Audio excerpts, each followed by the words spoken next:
Medical admission counselling का एक बहुत क्रिटिकल प्रोसेस होता है college choice filling. College choice filling का मतलब ये होता है कि बच्चे को जो भी कॉलेजेस उस काउंसलिंग में पार्टिसिपेट कर रहे हैं उन कॉलेजेस को एक फोर्स रैंकिंग ऑर्डर देना होता है। फोर्स रैंकिंग ऑर्डर का मतलब ये होता है कि आपको नेसेसरली कॉलेजेस को एक 1 2 3 ऑर्डर में डालना होगा। उस टाइम पे उस ऑर्डर के बेस पे ही आपको आपका सीट अलॉटमेंट डिसाइड होने वाला है। इस ऑर्डर में इस तरह से कॉलेज डालने चाहिए और कैसे इस ऑर्डर को ध्यान रख के आप एक अच्छे कॉलेज तक पहुंच सकते हैं, इस वीडियो में मैं आपको ये एक्सप्लेन करूंगा कि कॉलेज चॉइस लिस्ट कैसे बनानी चाहिए। अगर आप नीट नेविगेटर के चैनल पे पहली बार आए हैं तो मेरी रिक्वेस्ट है कि नीट नेविगेटर के चैनल को सब्सक्राइब करना मत भूलिए, क्योंकि नीट नेविगेटर के चैनल पे हम आपको मेडिकल एडमिशन काउंसलिंग से रिलेटेड सिर्फ ऑथेंटिक और सही जानकारी ही प्रोवाइड करते हैं। Hi, my name is Rakesh and I am the founder of NEET Navigator, MBBS Lighthouse and GMC or not। MBBS Lighthouse India का पहला ऐसा पोर्टल है जहां पे आपको MBBS एडमिशन से रिलेटेड हिस्टोरिकल डाटा बहुत ऑथेंटिक और स्ट्रक्चर्ड वे में आपको सभी मेडिकल कॉलेजेस की इंफॉर्मेशन, डाटा और पर्सनलाइज्ड रिपोर्ट्स आपको वहां पे अवेलेबल होती हैं। जब अगर आप MBBS एडमिशन प्लान कर रहे हैं तो मेरी सजेशन है कि एक बार आप MBBS लाइट हाउस को जरूर देखिएगा, क्योंकि MBBS लाइट हाउस की रिपोर्ट्स आपके एडमिशन में डेफिनेटली आपको बहुत हेल्प करने वाली है। तो इस वीडियो में मैं बात कर रहा हूं कि अगर आप किसी भी काउंसलिंग में पार्टिसिपेट कर रहे हैं और जो उस काउंसलिंग में आपको कॉलेजेस को चॉइस ऑर्डर डालना होता है, तो उसके लिए आपको किन किन बातों का ध्यान रखना चाहिए ताकि आप एक अच्छे मेडिकल कॉलेज एडमिशन तक प्लान हो पाए।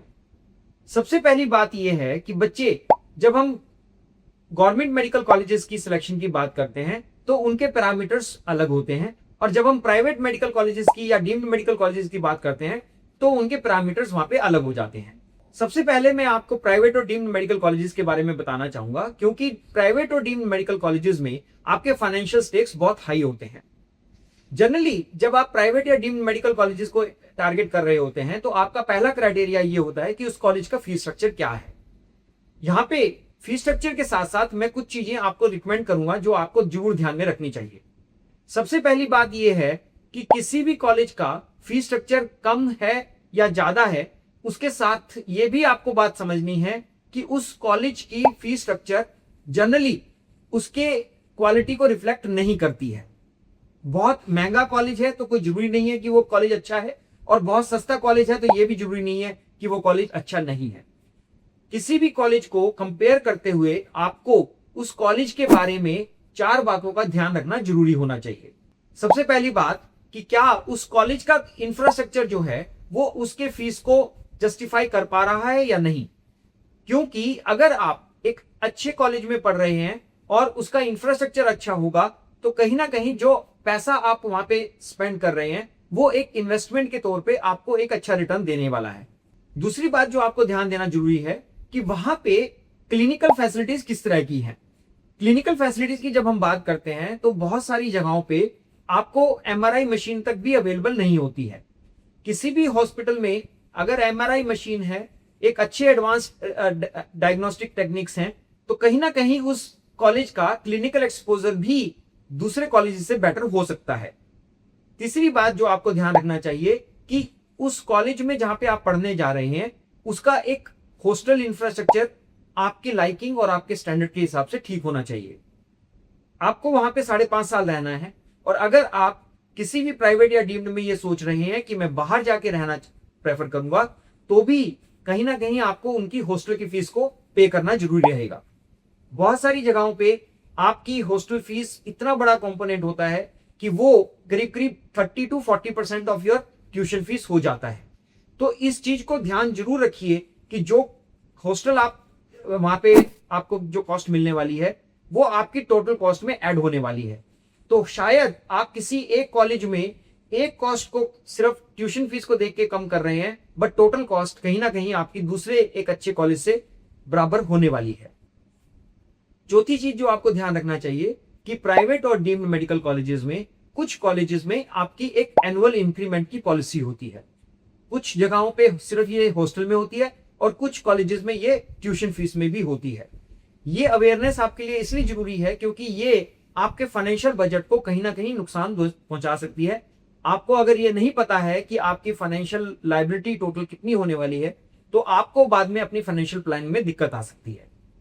प्राइवेट और डीम्ड को लेके मैं एक बात और जरूर आपको बताना चाहूंगा कि मैक्सिमम कॉलेजेस में कहीं ना कहीं आपकी फाइनेंशियल सिक्योरिटी जरूर आपके साथ डिमांड की जा सकती है, चाहे वो एक पोस्ट डेटेड चेक्स की फॉर्म में हो या वो एक बैंक गारंटी की फॉर्म में हो सकती है।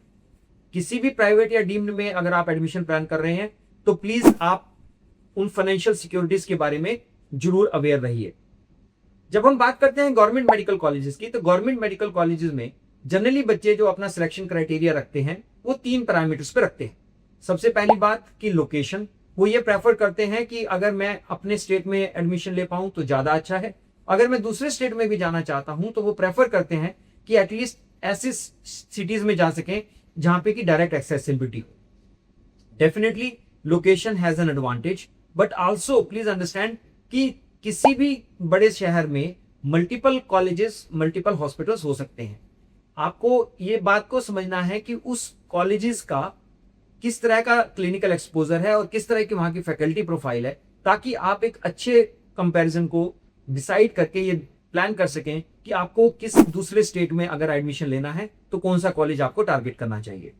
दूसरी बात यह है कि जब आप किसी गवर्नमेंट मेडिकल कॉलेज में एम कर रहे हैं और पर्टिकुलरली अगर आप एक रिजर्व्ड कैटेगरी से जा रहे हैं तो इस बात को जरूर ध्यान रखिएगा कि दूसरे स्टेट में जहां पे भी आप एमबीबीएस कर रहे हैं, जब आप वहां पे पीजी के लिए जाएंगे तो आपको वहां पे एलिजिबिलिटी जरूर मिलेगी, पर वहां पे आपको अपनी कैटेगरी का बेनिफिट नहीं मिलेगा, क्योंकि कैटेगरी का बेनिफिट आपके डोमिसाइल से लिंक होता है। आपको जिस स्टेट में आपका घर होता है उसी स्टेट से आपको कैटेगरी का बेनिफिट मिलने वाला है।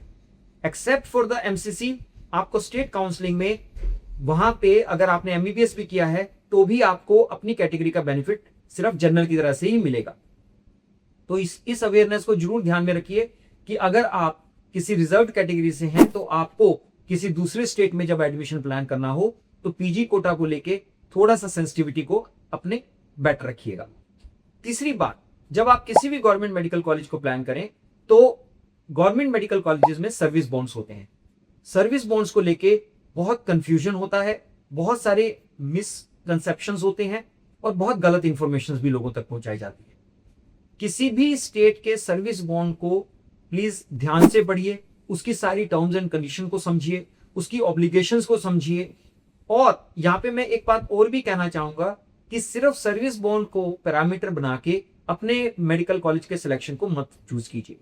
सर्विस बॉन्ड एक फैक्टर जरूर होता है, बट वो इतना बड़ा फैक्टर नहीं होता कि वो कॉलेज की क्वालिटी को ही ओवर पावर कर जाए। मैं हमेशा एक बात कहता हूं, जिस कॉलेज में आप 5.5 साल पढ़ने वाले हैं उस कॉलेज की आपके लिए बहुत रेलेवेंस होने वाली है। बहुत सारे बच्चों को यह लगता है कि एमबीबीएस सिर्फ एक बेसिक एजुकेशन है, हमें सिर्फ पीजी के ऊपर फोकस करना चाहिए। मेरे प्रैक्टिकल एक्सपीरियंस में मैं ये बात कहता हूं कि अगर आपने एक अच्छी एमबीबीएस नहीं की है, आपने एक अच्छी एमबीबीएस की पढ़ाई नहीं की है, तो कहीं ना कहीं आप पीजी में भी स्ट्रगल करने वाले हैं। मैं बहुत प्रैक्टिकल एग्जांपल से आपको समझाने की कोशिश करता हूं। जब मैं प्रोफेसर था तो मैं एक स्कूल ऑफ बिल्ट एनवायरनमेंट में था, जहां पे कि हम लोग कंस्ट्रक्शन प्रोजेक्ट मैनेजमेंट के स्टूडेंट्स को एमबीए के कोर्स करवाते थे। वहां पे सभी सिविल इंजीनियर्स आते थे और बहुत सारे बच्चे जो 4 साल की सिविल इंजीनियरिंग के बाद भी जब मैं उनको एक सवाल पूछता था कि what is the definition of concrete, और उन बच्चों को अगर कंक्रीट की डेफिनेशन भी नहीं समझ आती थी, तो आप अंदाजा लगा सकते हैं कि वो एमबीए में कंस्ट्रक्शन प्रोजेक्ट मैनेजमेंट को कैसे डील कर सकते हैं। सेम वे, अगर आपके बेसिक स्ट्रॉन्ग नहीं होंगे, अगर आपकी एमबीबीएस अच्छी नहीं होगी, तो कहीं ना कहीं आप पीजी में भी स्ट्रगल करने वाले हैं। मेरा रिकमेंडेशन है, कॉलेज के ऊपर फोकस कीजिए, पढ़ाई के ऊपर फोकस कीजिए, क्लिनिकल एक्सपोजर के ऊपर फोकस कीजिए। आपका डेफिनेटली एक डिसीजन जो होगा अपने कॉलेज सिलेक्शन को लेके वो अच्छा होने वाला है। अगर आप कॉलेजेस को कंपेयर करना चाहते हैं तो हम लोगों ने एमबीबीएस लाइट हाउस पे एक बहुत अच्छा टूल बनाया है, बिल्कुल फ्री टूल है, जहां पे आप कॉलेजेस के बारे में जो भी उनके ऑब्जेक्टिव पैरामीटर्स हैं, उनके क्लिनिकल पैरामीटर्स को लेके, इंफ्रास्ट्रक्चर को लेके, उनकी एक्सेसिबिलिटी को लेके, वो सब हमने वहां पे पब्लिश किए हैं।